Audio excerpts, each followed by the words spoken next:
اعوذ باللہ من الشیطان الرجیم، بسم اللہ الرحمن الرحیم۔ پیارے بچوں، آج ہم نعت رسول مقبول ہم نے جو کل سے شروع کی تھی، اس کا ہم جو بقیہ ہمارے اشعار رہتے ہیں ان کی ہم تشریح کریں گے، ان کو سمجھنے کی کوشش کریں گے۔ حصہ نظم کی دوسری نظم نعت رسول مقبول صلی اللہ علیہ وآلہ وسلم حفیظ طائف صاحب نے لکھی ہے، وہ ہم کر رہے ہیں۔ اس کے ہم نے 3 اشعار کی تشریح کی تھی۔ آج ہم جو ہے وہ چوتھے شعر کی تشریح کریں گے اور اس کو سمجھنے کی کوشش کریں گے، اور کوشش کریں گے کہ آج کا جو ہمارا یہ آن لائن سیشن ہے، جو ہمارا لیکچر ہے، اس میں ہم جو نعت رسول مقبول صلی اللہ علیہ وآلہ وسلم ہے اس کو مکمل کر سکیں۔ صاحب خلق عظیم و صاحب لطف امین، چوتھا شعر میں پڑھ رہا ہوں میرے بچوں، آپ نے بک پہ دھیان کریں اور بک نکال کے آپ نعت رسول مقبول کا حفیظ طائف صاحب کی لکھی ہوئی جو نعت ہے اس کا چوتھا شعر جو ہے اس پہ غور کریں۔ میں پڑھ رہا ہوں: صاحب خلق عظیم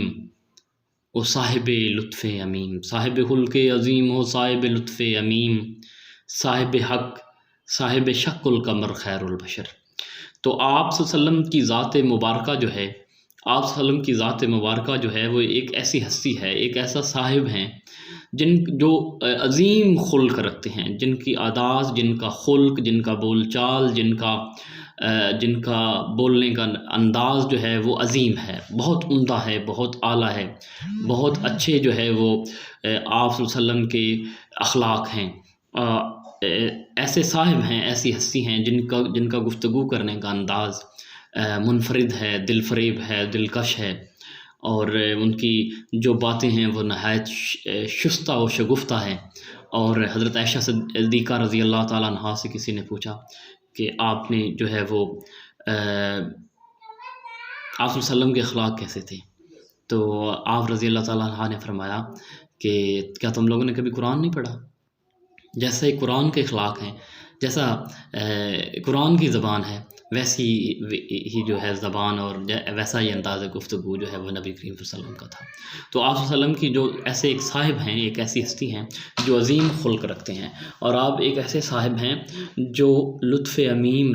کرتے ہیں۔ ہر ایک پر لطف ہوتا ہے، مہربانی کرنا،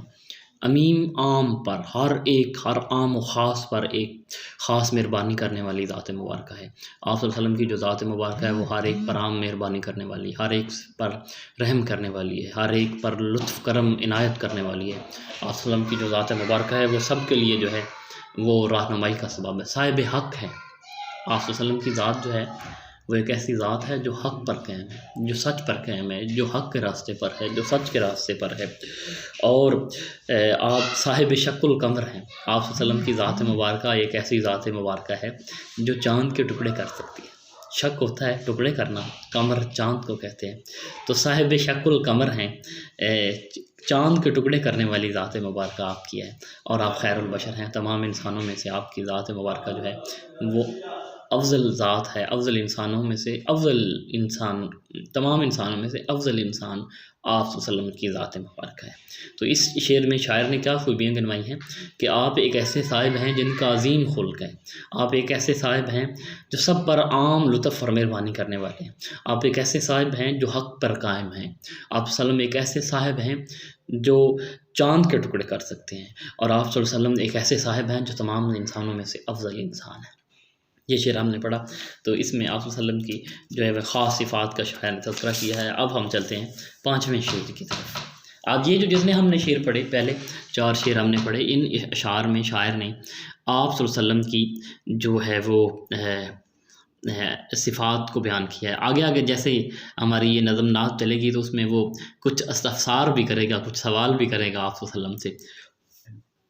تو اگلا شعر دیکھیے: کارزار دہر میں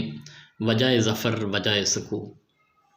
کارزار دہر میں وجہ ظفر وجہ سکون، عرشۂ محشر میں وجہ درگزر خیر البشر۔ یہ جو کارزار دہر ہے، زمانے کی جو جنگ ہے، زمانے کی یہ جو لڑائی ہے، اس دنیا کی یہ جو جنگ کا میدان ہے، اس میں آپ صلی اللہ علیہ وسلم کی ذات مبارکہ جو ہے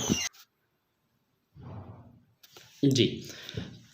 تو آپ صلی اللہ علیہ وسلم کی جو ذات مبارکہ ہے، یہ جو زمانے کی جنگ ہے، یہ جو زمانے کی دلدل ہے، یہ جو دنیا کا جو نظام ہے، تو یہ ایک جنگ ہے، کارزار دہر ہے۔ تو اس زمانے کی جو دنیا کی یہ جو لڑائی ہے، جنگ ہے، اس میں وجہ ظفر، وجہ سکون، اگر کامیابی کی کوئی وجہ ہے، ظفر کامیابی کو کہتے ہیں، اگر کوئی سکون کی وجہ ہے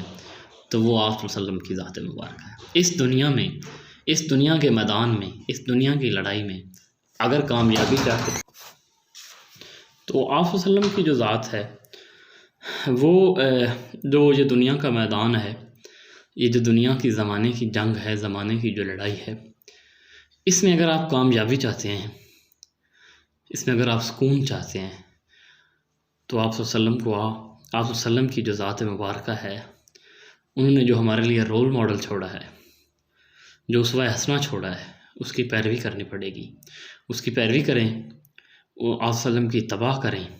آپ صلی اللہ علیہ وسلم کے بتائے ہوئے احکامات پر عمل کریں، آپ کی سنت پر عمل کریں، آپ کی احادیث پر عمل کریں، تو اس دنیا کے میدان میں بھی آپ کے لیے کامیابی ہے اور سکون بھی ہے۔ اور جو آخرت کا میدان ہے، کارزار محشر میں وجہ درگزر، جو عرصہ محشر میں جو وہ قیامت کا وہ جو وقت ہوگا، وہ جو گھڑی ہوگی، وہ جو محشر کا عرصہ ہوگا، حشر کا جو میدان ہوگا، اس میں معافی کی وجہ بھی، وجہ درگزر جو ہے، اللہ تعالیٰ سے جو شفاعت ملے گی، اللہ تعالیٰ سے جو معافی ملے گی، اس کی وہ بھی آپ صلی اللہ علیہ وسلم کے سبب سے ہی ملے گی۔ اس کا سبب بھی آپ صلی اللہ علیہ وسلم کی ذات مبارکہ ہے، وجہ درگزر بھی آپ صلی اللہ علیہ وسلم کی ذات مبارکہ ہے آخرت کے دن۔ اور یہ جو دنیا کی زندگی ہے، اس میں اگر آپ سکون چاہتے ہیں، اطمینان چاہتے ہیں، کامیابی چاہتے ہیں، تب بھی آپ صلی اللہ علیہ وسلم کو فالو کریں، آپ صلی اللہ علیہ وسلم کی ذات مبارکہ کو کے بتائے ہوئے احکامات پر عمل کریں، تو آپ صلی اللہ علیہ وسلم کی ذات جو ہے آپ کو دنیا میں بھی کامیابی دلوائے گی، اور روز محشر بھی آپ صلی اللہ علیہ وسلم کی ذات مبارکہ آپ کے لیے جو ہے وہ معافی کا سبب بنے گی، کیونکہ آپ صلی اللہ علیہ وسلم کی ذات مبارکہ تمام کائنات کے انسانوں میں سے افضل انسان ہے۔ چھٹا شعر دیکھیے، رونما کب ہوگا راہ زیست پر منزل کا چاند، رونما کب ہوگا راہ زیست پر منزل کا چاند، ختم کب ہوگا اندھیروں کا سفر خیر البشر۔ اب استفسار کیا ہے شاعر نے، اب آپ صلی اللہ علیہ وسلم کی ذات مبارکہ سے ایک سوال کیا ہے کہ یہ جو زندگی کی جو راہ ہے،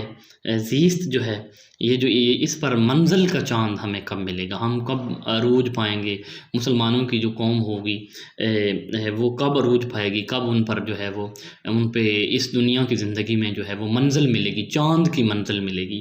اور یہ جو ہم اندھیرے ہیں مسلمانوں پر، اندھیروں کا جو یہ سفر آیا ہوا ہے، اے خیر البشر، یہ اندھیروں کا سفر کب ختم ہوگا، کیسے جو ہے مسلمانوں کو پھر وہی عروج ملے گا، تو یہ اندھیرے جو آئے ہیں، ان کا یہ جو سفر ہے یہ کب ختم ہوگا۔ آپ صلی اللہ علیہ وسلم کی ذات مبارکہ سے ایک استفسار کیا ہے شاعر نے، ایک سوال کیا ہے۔ تو اگلا شعر دیکھیے، کب ملے گا ملت بیضا کو پھر اوج کمال، کب ملے گا ملت بیضا کو پھر اوج کمال، کب شب حالات کی ہوگی سحر خیر البشر۔ تو ملت بیضا روشن چمکتی ہوئی ملت، یعنی ملت اسلامیہ، یعنی مسلمانوں کی ملت، مسلمان قوم جو ہے، اس کو پھر اوج کمال، یعنی کہ وہ جو بلندی، وہ جو عروج، وہ جو کمال جو تھا، اتنا اقبال، جو بلندی تھی، وہ جو اتنا اعلیٰ درجے پر یہ جو قوم، یہ ملت فائز تھی، وہ پھر مسلمانوں کو کب ملے گا۔ تو کب شب حالات کی ہوگی سحر خیر البشر، کہ یہ جو حالات ہیں، اندھیرا ہے، یہ جو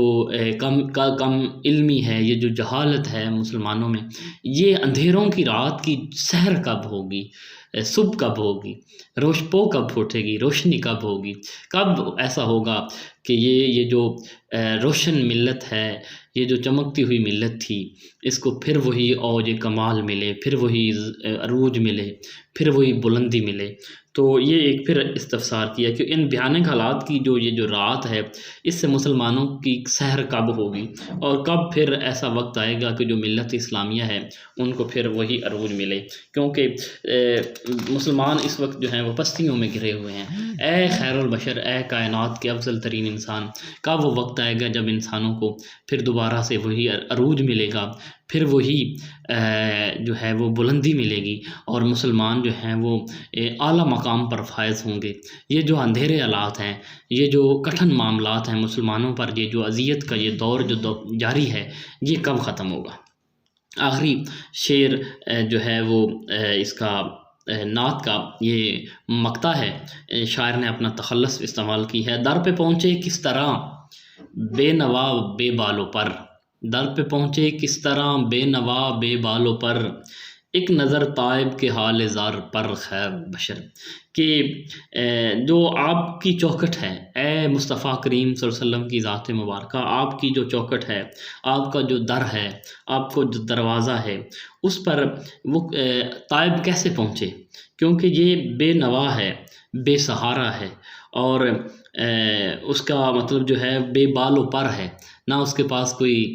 طاقت ہے، نہ اس کے پاس ہمت ہے، نہ اس کے پاس اس طرح سے کوئی استطاعت ہے، نہ مال و زر ہے، نہ دولت ہے،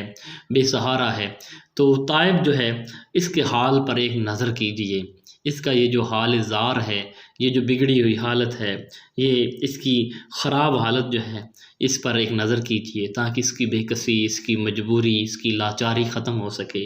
اور یہ آپ کے در پہ پہنچ کر ایک حاضری کا موقع پا سکے۔ تو اے خیر البشر، آپ صلی اللہ علیہ وسلم کے در پہ بے یار و مددگار یہ طائب کس طرح پہنچ سکتا ہے؟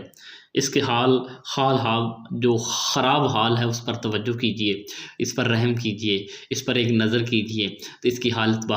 بہتر ہو تو آپ صلی اللہ علیہ وسلم کے در پر یہ ایک حاضری کی استطاعت چاہتا ہے۔ اے خیر البشر، اس پر ایک نظر کیجئے تاکہ یہ آپ کے در پر حاضر ہو سکے۔ تو ہم نے آج نعت جو ہے وہ نعت رسول مقبول حفیظ طائب کی وہ ختم کی ہے، تو انشاءاللہ اگلے لیکچر میں ہم جو اس سے اگلی نظم ہوگی اس پہ جائیں گے۔ تب تک کے لیے اجازت چاہتا ہوں، بہت شکریہ میرے بچوں، اللہ حافظ۔